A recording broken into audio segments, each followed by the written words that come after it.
The morning started like any other, quiet and calm, until Karen decided to escalate. I had seen her antics before: loud threats, unauthorized fines, and aggressive standoffs, but nothing prepared me for the moment she sent fake HOA police to stop me. That's right, untrained civilians in poorly marked SUVs claiming authority, striding onto my property like they owned it. They weren't here to enforce rules, they were here to intimidate. I was pulling into my driveway when I first saw them. Two black SUVs with stickers that looked like they had been printed at a home office, doors swinging open, people yelling orders I wasn't required to follow. Karen herself was out front, her face red, pointing wildly, shouting about bylaws, violations, and imminent consequences. Her voice was loud, her confidence reckless but also dangerously false. As I stepped out of my truck, camera rolling, I could see the panic in the eyes of the fake officers. They weren't real police. Their uniforms were cheap replicas, patches crooked, belts hanging loosely. They tried to act intimidating, but the overconfidence didn't match their inexperience. Karen, however, didn't notice the difference. She believed she had power, that her intimidation could bend reality, and she charged forward verbally like she always did. I stayed calm, keeping a safe distance, documenting everything. One false move, one aggressive step, and these pretend officers could have escalated the situation dangerously. I made sure the camera caught every detail: the crooked badges, the shaky hands, Karen's frantic gestures, and the way she barked orders at people who had no authority. Then I heard the distant rumble. At first, I thought it was a truck, but the sound grew, steady and commanding. Suddenly, through the trees, a real military convoy appeared, engines roaring, soldiers in full tactical gear, vehicles lined up in formation. Karen's mouth opened mid-shout, but no sound came out. The fake officers froze. Their bluff was about to be exposed in the most undeniable way possible. The military convoy rolled in slowly, surrounding the fake HOA police on all sides. Soldiers stepped out, calm, methodical, disciplined.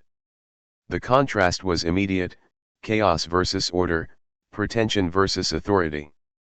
Karen's confidence evaporated as her carefully staged intimidation crumbled in the face of real power. The camera caught every stunned expression, every misstep, every flicker of doubt. In that moment, the stakes became crystal clear: this wasn't just a confrontation, it was a showdown between delusion and reality. Karen had no idea the consequences her actions were about to trigger, and the footage would capture it all. The rumble of the military convoy filled the quiet suburban street, an overwhelming sound that silenced Karen's yelling instantly. The fake HOA officers fumbled, stepping back nervously as soldiers in full tactical gear exited armored vehicles with precision. Their presence wasn't threatening, they were calm, authoritative, and unmistakably real. Karen's confidence faltered immediately, replaced by visible panic. She pointed, shouted, but no words carried over the roar of engines and disciplined movement. I stayed on the driveway, cameras steady, capturing the unfolding chaos. Karen was now face to face with something she couldn't manipulate. Every gesture she made, every command she barked, fell flat. The fake officers glanced at each other, realizing they were out of their depth.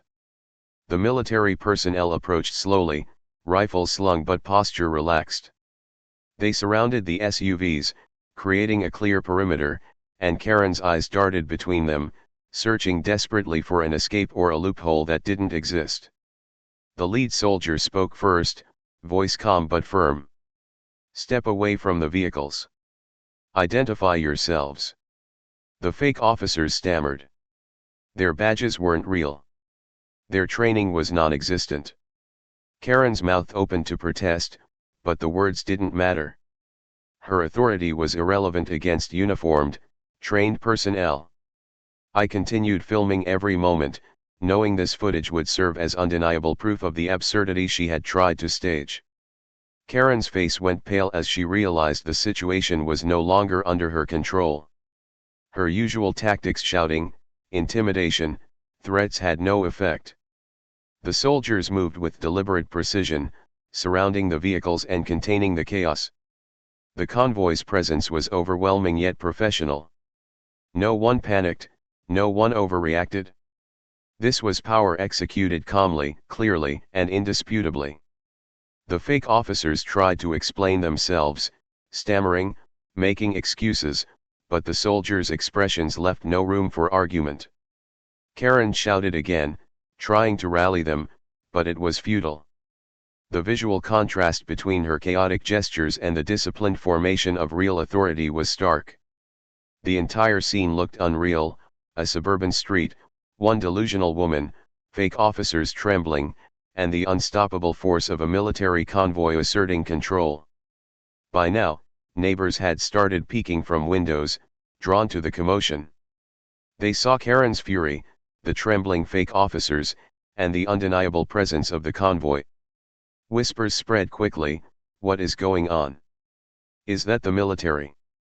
The spectacle left no room for doubt: Karen had overstepped, and the consequences were absolute. I remained calm, documenting the moment, knowing every second mattered. Karen's attempt to control reality had failed spectacularly, and the convoy's arrival ensured the narrative would forever be recorded in crystal clear evidence. Every angle, every reaction, every stunned expression was captured. Karen's fury quickly turned into visible panic. Her gestures grew frantic, her voice cracked, and she began pacing behind the fake officers, desperately trying to regain control. "This isn't legal," she shouted. "I'm authorized. I have HOA authority." But the soldiers didn't flinch. Their training and discipline projected absolute authority, leaving no room for her fabricated claims. The contrast was unmistakable: chaotic ego versus organized power. The lead soldier moved closer, his voice calm but commanding. "Show us your credentials. Step back from the vehicles." The fake officers fumbled, reaching for IDs that were either fabricated or incomplete. Karen attempted to interject, waving documents that clearly had no legal weight. The soldiers glanced at each other, motioning for her to remain silent, their presence emphasizing that words alone couldn't substitute for real authority. I captured every moment on camera. Karen's expressions shifted rapidly: confusion, disbelief, anger, desperation. She tried to bark orders at the fake officers, but they were frozen. Realizing the truth: without real authority or training, they were powerless. The convoy's formation effectively contained them, creating a perimeter that left Karen with nowhere to maneuver. The military vehicles themselves added an unspoken weight to the situation.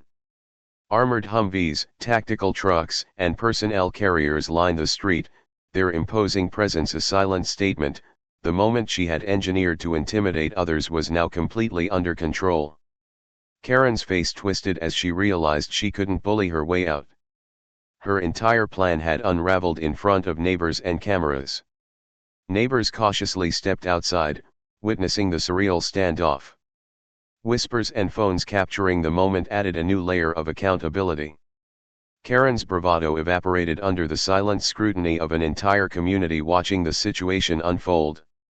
The fake officers attempted to justify themselves, but every excuse faltered under the scrutiny of uniformed soldiers who clearly understood the law, boundaries, and chain of command. Then, the lead soldier issued a simple, final statement. "This is private property. No unauthorized personnel are allowed. You are trespassing. Leave now, or you will be detained." Karen's eyes widened. She had never encountered real authority like this. The fake officers stammered. The military had neutralized the threat she believed she wielded, and it was undeniable to everyone present. In the span of minutes, the street transformed from a scene of chaotic intimidation into a display of calm, undeniable enforcement. Karen's plans, confidence, and attempts at control were reduced to embarrassment and stunned silence. I kept filming, capturing the moment in its entirety, knowing the footage would serve as proof of her audacity and the undeniable reality of authority. Karen's panic deepened as the lead soldier calmly instructed the fake officers to step aside. Their improvised badges and fake authority were now meaningless, the military presence had exposed every bluff. Karen's hands trembled slightly as she tried to regroup, but her words were drowned out by the hum of the convoy and the calm efficiency of trained personnel. Every attempt to regain control failed spectacularly. The lead soldier then addressed her directly, voice measured but firm. "Ma'am, you are trespassing on private property. Your claim of HOA authority is not recognized by law enforcement or the military. Step back immediately." The words struck Karen like a physical blow. She stumbled back, glancing nervously at the armored vehicles lining the street, the soldiers forming a visible barrier around the fake officers, and the neighborhood watching the confrontation unfold. The fake officers now looked like terrified extras in a scene they couldn't control. One of them nervously tried to explain, "We were just following HOA orders," but the soldier cut him off with a firm hand gesture. The lack of legitimacy in their actions was glaring, and the contrast to the military's authority was undeniable. Karen's face shifted from fury to disbelief, realizing that her plan had not only failed but had also publicly exposed her incompetence. I kept the camera rolling, documenting every reaction. Karen waved her hands, pointed at the soldiers, and shouted about illegal intimidation, but no one responded. The soldiers moved methodically, maintaining control without aggression, ensuring the perimeter was secure and no escalation occurred. Karen's chaos was being neutralized in real time, and the calm professionalism of the convoy made her attempts appear increasingly absurd. Neighbors gathered at safe distances, some whispering to each other, others quietly filming on their phones. The situation was surreal. A suburban street turned into a standoff between a delusional HOA figure, fake police, and an overwhelming display of real authority.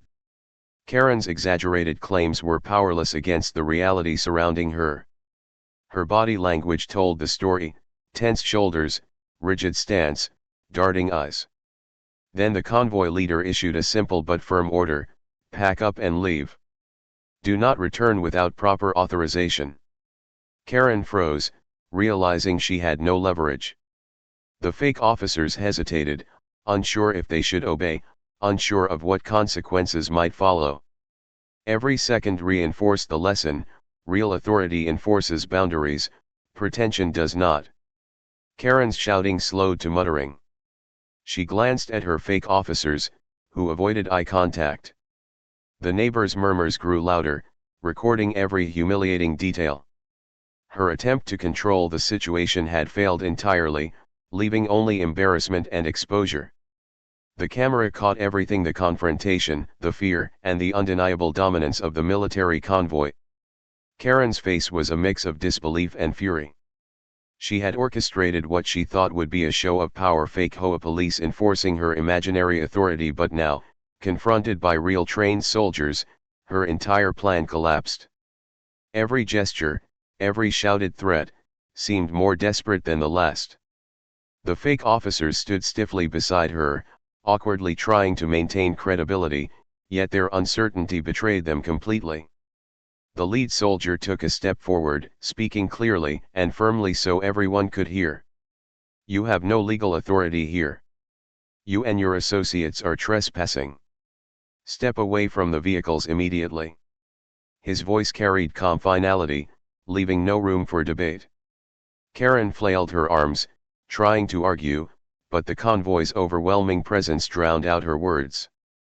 The neighbors watching from a distance whispered in awe and disbelief. This was unlike anything they had ever witnessed in their quiet community. I stayed behind my camera, capturing every reaction. Karen's attempts at intimidation had evaporated under the weight of actual authority. The fake officers glanced nervously at each other, realizing for the first time how powerless they truly were. Every misstep, every shaky breath, every look of panic was being recorded, ensuring that the story could never be rewritten in her favor. One of the soldiers moved closer to the fake officers, instructing them to exit the SUVs and place their hands on the roof. Their faces went pale, They had no training, no experience, and now they were in a situation far beyond anything they had imagined. Karen screamed, trying to assert control, but it was clear to everyone, her bluff had been called, and the consequences were unavoidable. Meanwhile, the convoy formed a precise perimeter around the vehicles, blocking any possible escape route. The soldiers' presence was calm but unmistakably authoritative. Karen's anger shifted to visible panic as she realized the gap between fantasy and reality. She had relied on intimidation, deception, and noise, but here, none of it mattered. Her plan was crumbling in real time, under the gaze of soldiers and a growing crowd of neighbors. Finally, the lead soldier addressed Karen one more time. "Leave now. You are not authorized here. Any attempt to resist will be met with enforcement." The clarity of the order silenced her completely. Her voice faltered, and she stepped back, muttering under her breath. The fake officers followed suit, hands trembling, aware that their actions had consequences far beyond their control. The neighborhood had never seen anything like this. Phones recorded everything. Whispers spread rapidly. Karen's ego, built on assumed authority and fear, had been dismantled in minutes by real power. The contrast was undeniable: chaos versus control, pretension versus reality. With Karen finally stepping back, the tension in the street began to shift. The neighbors, who had been peeking cautiously from windows and driveways, now started whispering excitedly among themselves. Some took out their phones, capturing the aftermath. For once, Karen's theatrics were being observed not as authority but as spectacle, and everyone could clearly see her humiliation. The fake HOA officers fidgeted awkwardly, fully aware that their attempt at intimidation had failed spectacularly. The convoy leader signaled his team to hold position, ensuring the perimeter remained secure while keeping a safe distance from Karen. Each soldier moved deliberately, calmly scanning the surroundings, showing that they were in control without unnecessary aggression. The contrast could not have been starker: trained, disciplined, real authority versus bluster, unprepared actors, and overconfidence shattered in seconds. Karen's every attempt at asserting dominance had dissolved under the clarity of organized power. I approached the camera to ensure the framing captured her expressions, the fake officers' panic, and the unwavering composure of the soldiers. Karen's hands shook slightly, and she glanced around nervously, realizing that every neighbor was witnessing her collapse. No yelling could restore her credibility now, and even her attempts to explain herself sounded hollow and absurd. Then, one of the soldiers spoke directly to the fake officers: "You have no legal authority. You are leaving immediately." Their reactions were telling. They hesitated, looking at Karen for guidance, only to find her flailing uselessly. The military presence had dismantled any illusion of control she had created, and they now faced the reality of their actions. Karen's voice, once so commanding, now held nothing but desperation. The convoy leader walked up to Karen, maintaining a calm, authoritative posture. "You are trespassing. Your claim of HOA authority is invalid. Step away, or enforcement action will follow." The clarity of the statement left no room for debate. Karen's face flushed red with fury, her hands trembling slightly as she realized her control had evaporated. This wasn't about rules, bylaws, or HOA letters. This was reality asserting itself. Neighbors started whispering to each other, acknowledging what had just unfolded. Phones were recording, security cameras caught the entire scene, and Karen's reputation in the community would never recover from this public exposure. The street, once a stage for her intimidation tactics, had become a testament to the power of preparation, evidence, and authority applied properly.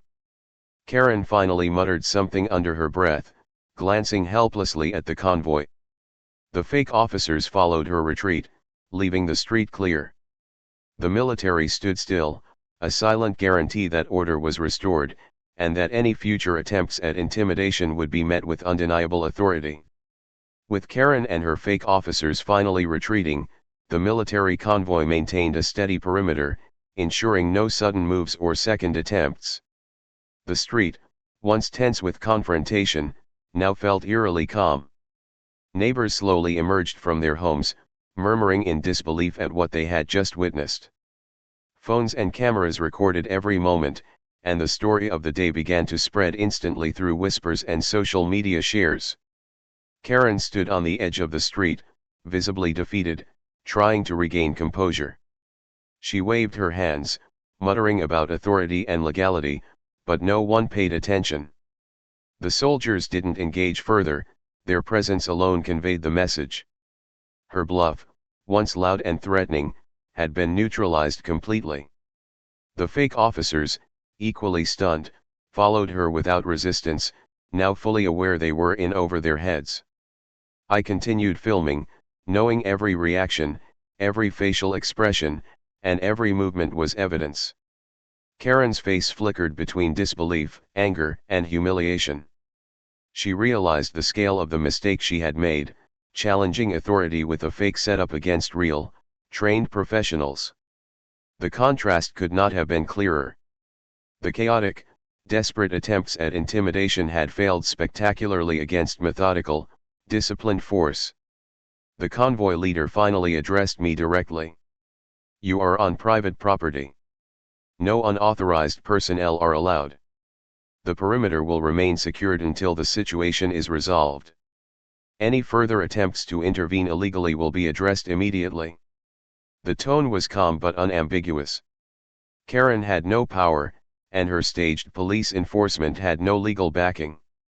The reality of the situation could not have been clearer to anyone watching. Neighbors began sharing what they had seen. One elderly man commented on the professionalism and precision of the military convoy, noting that Karen had overstepped and underestimated the consequences of her actions. Others nodded in agreement, remarking on how quickly chaos turned into control once real authority arrived. The entire scene highlighted a clear moral: pretension and bluster only work until confronted with truth and discipline. Karen's attempts to speak were drowned out by whispers, cameras, and the soldiers' quiet control. Every effort to regain credibility failed. She realized, painfully, that her reputation had been damaged in front of everyone, including neighbors, community members, and witnesses who would now remember her failed attempt for years to come. The street slowly returned to normal. The convoy remained a visible reminder of authority and preparedness. Karen's retreating figure marked the end of her immediate attempts to intimidate. The camera captured the full scene, ensuring the story was documented in its entirety, a complete record of audacity meeting consequence. The street, once chaotic, had transformed into a scene of absolute control. Karen's failed bluff lingered in the air, her presence now overshadowed by the unmistakable authority of the military convoy. I took a moment to review the footage on my camera, ensuring every detail was captured: Karen's panic, the fake officers trembling, the disciplined movements of the soldiers, and the reactions of neighbors. Every frame told the story clearly. As the convoy began organizing to leave, the lead soldier gave one final warning. "Private property. Unauthorized access is prohibited. Any future attempts to intimidate or trespass will be met with the same enforcement measures." His words were calm but carried undeniable authority, leaving no room for misinterpretation.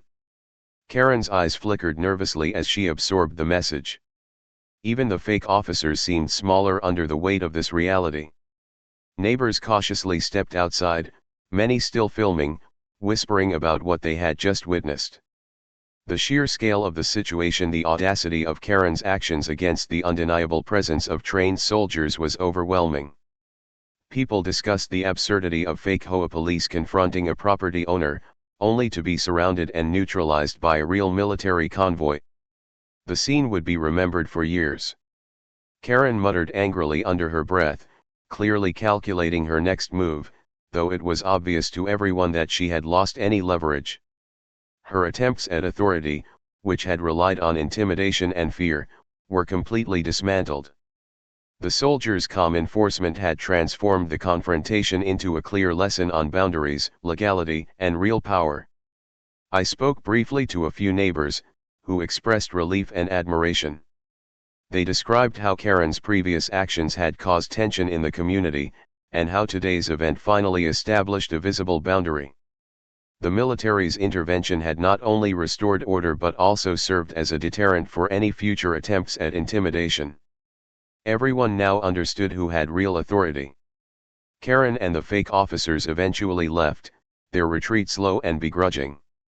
As they drove away, the convoy began to disperse as well, each vehicle moving in formation, leaving the street calm but charged with the memory of the confrontation.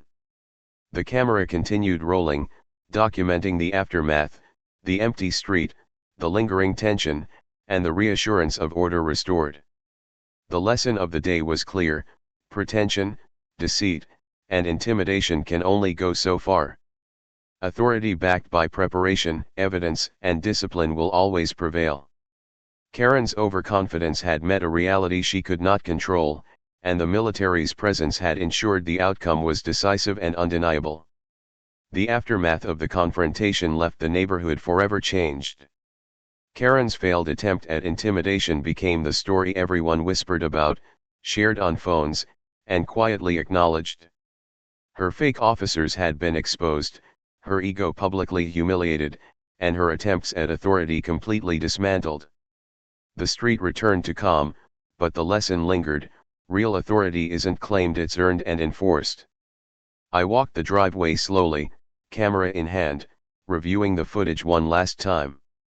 Every moment was documented: Karen's frantic gestures, the fake officer's panic, and the disciplined, composed presence of the military convoy.